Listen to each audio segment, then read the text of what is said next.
नमस्कार मित्रांनो, स्वागत आहे तुमचं पुन्हा एकदा त्रिशा कम्प्युटर यूट्यूब चॅनलच्या या एका नवीन व्हिडिओमध्ये. तर आज आपण शिकणार आहोत एक्सेल या टॉपिकमधील 5 टॉप क्वेश्चन. तर ते 5 असे क्वेश्चन आहेत, जे तुम्हाला एम-एस-सी-आय-टीच्या एक्झाममध्ये विचारल्या जाऊ शकतात आणि कदाचित तुम्हाला तेच 5 क्वेश्चन येत नसतील, तर हा व्हिडिओ नक्की तुमच्यासाठी. तर चला बघून घेऊया आणि शिकूया सुद्धा ते 5 क्वेश्चन. तर सर्वात पहिला क्वेश्चन आहे आपला. बघा हा स्टार्ट करूया. तर बघा काय म्हटलेलं आहे आपल्या क्वेश्चनमध्ये, दिलेल्या स्प्रेडशीटमधील बार चार्टला कस्टर्ड म्हणजेच कॉलम चार्टमध्ये बदला. कॉलम चार्टमधील कोणतीही स्टाईल अप्लाय करा म्हटलेलं आहे. तर यासाठी आपल्याला काय करायचं आहे, आपल्या चार्टला आपल्याला पहिले सिलेक्ट करून घ्यायचं आहे. अशा प्रकारे बघा सिलेक्शन केलेलं आहे आपण. त्यानंतर आपल्याला काय करायचं आहे, डिझाइन या टॅबमध्ये जायचं आहे आणि बघा इथे टाइप या ग्रुपमधून चेंज चार्ट टाइप या ऑप्शनवर क्लिक करा. क्लिक केल्यानंतर आपल्या क्वेश्चनमध्ये काय म्हटलेलं आहे आपल्याला, कस्टर्ड कॉलम चार्ट आणि सगळ्यात पहिल्यांदा म्हटलेलं आपल्याला स्प्रेडशीटमधील बार चार्टला. तर बार चार्टला तर आपण सिलेक्ट केलेलंच आहे आणि यामध्ये बघा आता आपल्याला कॉलम दिसत आहे, यावर क्लिक करायचं आहे आणि यामधून आपल्याला कस्टर्ड कॉलम म्हटलेला आहे. तर कोणता एक कॉलम घेऊन घ्या मधला, हा घेतला तरी चालेल. त्यानंतर ओके करायचं आहे आणि बघा अशा प्रकारे आपला जो बार चार्ट आहे तो कस्टर्ड चार्टमध्ये कन्वर्ट झालेला आहे आणि आन्सर सबमिट करून बघूया. एक्झॅक्टली बरोबर आहे. त्यानंतरचा आपला क्वेश्चन आहे एक तुम्हाला हार्ड वाटणारा. तर बघा दुसरा क्वेश्चन हा आहे, सर्व विद्यार्थ्यांना खूप कठीण वाटतो किंवा फॉर्म्युला लक्षात राहत नाही. तर असं हा एकच क्वेश्चन आहे. याच्यासारखा दुसरा क्वेश्चन नाही आहे. तर दुसरे आहेत पण वेगवेगळ्या प्रकारचे आहेत. म्हणजेच या कॉलमच्या जागी दुसरे कॉलम आहेत, संख्या वेगळ्या आहेत. तर बघून घेऊया या क्वेश्चनला सगळ्यात पहिले. तर बघा सर्व विद्यार्थ्यांचे टोटल मार्क्स कॉलम एलमध्ये कॅल्क्युलेट करा आणि आय-एफ फंक्शनचा उपयोग करून एकूण मार्क्स 600 पेक्षा कमी असले तर गुड आणि 600 किंवा त्यापेक्षा जास्त मार्क असले तर व्हेरी गुड असं आपल्याला रिमार्क दाखवा म्हटलेला आहे. आणि कशामध्ये दाखवायचं आपल्याला, कॉलम एलमध्ये म्हटलेलं आहे. तर कॉलम एलवर सगळ्यात पहिले क्लिक करायचं आहे आपल्याला. त्यानंतर आपल्याला या सर्व विषयांची बेरीज करायची आहे. तर ॲटो सममध्ये जायचं आहे. सम हे फंक्शन यूज करा आणि एक एंटर प्रेस करा. तर बघा एका विद्यार्थ्याची मिळालेले आहे आणि सर्व विद्यार्थ्यांचे काढण्यासाठी कोण्यामध्ये कर्सर न्यायचं आहे आणि डबल क्लिक करायचं आहे. बघा सर्व विद्यार्थ्यांचे आपल्याला हे कॅल्क्युलेशन मिळालेलं आहे संख्या. त्यानंतर आपल्याला रिमार्कमध्ये जाऊन क्लिक करायचं आहे आणि बघा रिमार्कवर क्लिक केल्यानंतर आपल्याला इज इक्वल टू टाईप करायचं आहे. त्यानंतर आय-एफ फंक्शनसाठी आपल्याला आय-एफ टाईप करून टाकायचं आहे. बघा अशा प्रकारे. त्यानंतर ब्रॅकेट घ्या. ब्रॅकेट घेतल्यानंतर आपल्याला काय म्हटलेलं आहे, एकूण मार्क 700 पेक्षा कमी असले तर म्हटलेलं आहे. तर यासाठी आपल्याला काय करायचं आहे, L2ची संख्या घ्यायची आहे सगळ्यात पहिले. त्यानंतर आपल्याला ग्रेटर दॅन घ्यायचं आहे. 600 ही संख्या टाकायची आहे. कारण की 600 पेक्षा कमी असले तर म्हटलेलं आहे. त्यानंतर एक सिंगल कॉमा द्या. त्यानंतर डबल युनिटेड कॉमा द्यायचा आहे. त्यामध्ये आपल्याला रिमार्कसाठी काय करायचं आहे, गुड टाईप करून टाकायचं आहे. Double inverted comma complete. पुन्हा सिंगल कॉमा द्या, डबल युनिटेड कॉमा घ्या आणि त्यामध्ये व्हेरी गुड हा शब्द टाईप करून टाकायचा आहे.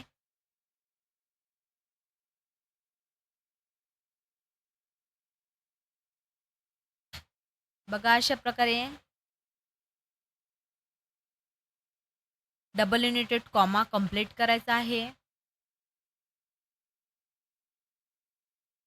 ते स्मॉलमध्ये आहे तर स्मॉलमध्येच टाकून घेऊ आपण. बघा अशा प्रकारे ब्रॅकेट कंप्लीट करा आणि एक एंटर प्रेस करा. तर बघा रिमार्कमध्ये गुड मिळालेला आहे. सर्व विद्यार्थ्यांची रिमार्क काढण्यासाठी कोण्यामध्ये कर्सर नेऊन डबल क्लिक करा. अशा प्रकारे हा क्वेश्चन आपण सिम्पली सॉल्व केलेला आहे. तुम्हाला जर लक्षात राहत नसेल तर सेम हाच क्वेश्चन एम-एस-सी-आय-टीच्या एक्झाममध्ये विचारला जाऊ शकते. तर तुम्ही काय करा, फॉर्म्युलाला पाठ करा. फॉर्म्युला पाठ करून गेलात तरी तुम्हाला कोणताही क्वेश्चन सोडवता येईल. म्हणजेच आय-एफ फंक्शनचा जोही क्वेश्चन असेल तो याच फॉर्म्युल्यानुसार तुम्हाला सोडवायचा आहे. तर हा झाला तुमचा दुसरा प्रश्न. त्यानंतर तुमचा तिसरा प्रश्न बघा कसा आहे, तर तो सुद्धा आपण सोडून घेऊया. तर हा सुद्धा प्रश्न तुम्हाला कदाचित कठीण वाटत असेल. तर बघा बऱ्याच विद्यार्थी जे आहेत ते कन्फ्यूज होत असतात. अ, कशामध्ये व्हॅल्यूज इन्सर्ट करायची आणि किती याची बेरीज कॅल्क्युलेट करायची. बेरीज कॅल्क्युलेट करता, करता कर्सन खालीवरी जातो किंवा काही लक्षातच राहत नाही किंवा क्वेश्चन वाचल्यानंतर बऱ्याच गोष्टीचं कन्फ्युजन राहत असते. तर तुम्ही काय करायचं, सगळ्यात पहिले शांत मनाने क्वेश्चन वाचून घ्यायचा आहे, हळूवार समजून घ्यायचा आहे आणि त्यानंतरच सोडवायचा आहे. कारण की एक्झाममध्ये आपल्याला भरपूर वेळ दिलेला असतो. एका क्वेश्चनला 1-1.5 मिनिट जास्त जरी लागला तरी काही हरकत नाही. तर बघा आपल्या क्वेश्चनमध्ये काय म्हटलेलं आहे, G9, G10, G11, G12 या सेल्समध्ये. म्हणजे एवढे काही दिलेले आहे सेल, यामध्ये आपल्याला 6,000, 12,000, 7,500, 9,000 ह्या व्हॅल्यूज इन्सर्ट करायला सांगितलेल्या आहेत. म्हणजेच आता एवढाच प्रश्न तुम्ही पहिले सॉल्व्ह करायचा. म्हणजे तुमचा क्वेश्चनही चुकणार नाही, हळू-हळू सॉल्व्हही होईल आणि तुमच्या प्रश्नाचं तुम्हाला उत्तरही करेक्ट सोडवता येईल. तर इथपर्यंत आपण क्वेश्चन सोडून घेऊ या. म्हणजे माझ्या पद्धतीने तुम्ही सॉल्व्ह कराल तर नक्कीच असे हार्ड क्वेश्चनसुद्धा तुम्हाला इझिली सोडवता येईल. तर बघा G9 सेल इथे आपल्याला दिसत आहे. कधी-कधी तुम्ही असं खालीवर अचानक घाईगडबडीने क्लिक करता. पण कुठेही क्लिक केलं तर येथे आपल्याला बघा G9, G10 जो काही आपण सेल सिलेक्ट केलेला आहे तो इथे नेम बॉक्समध्ये आपल्याला दिसून जातो. तर इथे पाहायचं आहे आपण क्लिक केल्यानंतर. तर बघा G9 आपल्याला 6,000 इन्सर्ट करायचे आहेत. त्यानंतर आपल्याला G10 12,000 इन्सर्ट करायचे आहेत. त्यानंतर G11 7,500 टाकूया.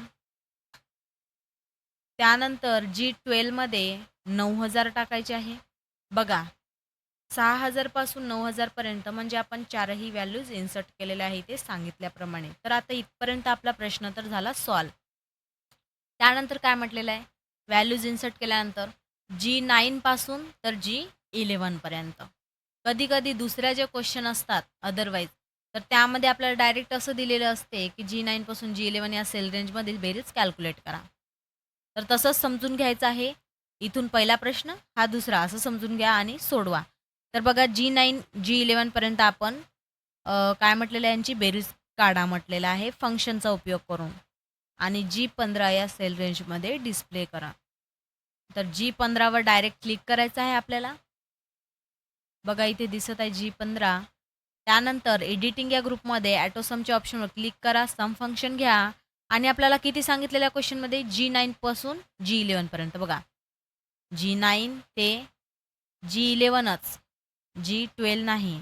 तर बघा इथे G12 सुद्धा आहे, तर तुम्ही पूर्ण करेक्शन म्हणजे सिलेक्ट करता पूर्ण संख्या आणि आन्सर मग तुमचं चुकते. तर हे जे 9,000 आहे G12 या सेलमध्ये हे आपल्याला घ्यायचे नाही आहे, कारण की G11 पर्यंतच आपल्याला सांगितलेलं आहे. त्यानंतर एक एंटर प्रेस करा सिंपली आणि बघा इथे बेरीज आपल्याला मिळालेली आहे आणि त्यानंतर आन्सर सबमिट करून बघायचा आहे.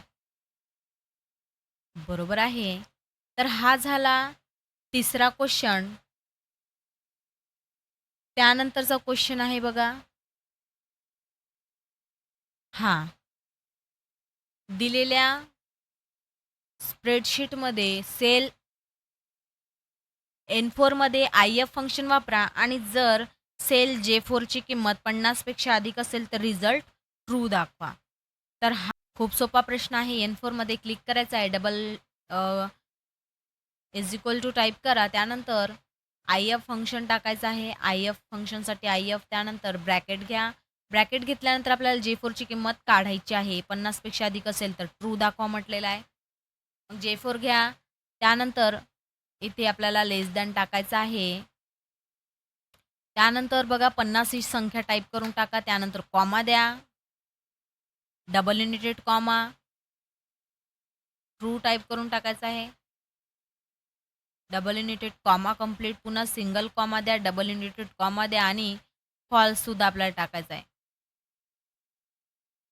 डबल इंडेटेड कॉमा कंप्लीट करून ब्रॅकेटसुद्धा कंप्लीट करा आणि एक एंटर प्रेस करा. तर बघा इथे ट्रू दिसत आहे आपल्याला रिझल्ट आणि सर्व विद्यार्थ्यांचा पाहण्यासाठी असा कोण्यामध्ये कर्सर नेऊन डबल क्लिक करा. बघू शकता तुम्ही रिझल्ट आपल्याला दिसत आहे आणि आन्सर सबमिट करून बघूया. बघा बरोबर आहे. हा तुमचा चौथा प्रश्न होता आणि लास्टचा आता 5वा प्रश्न आपण पाहून घेऊयात.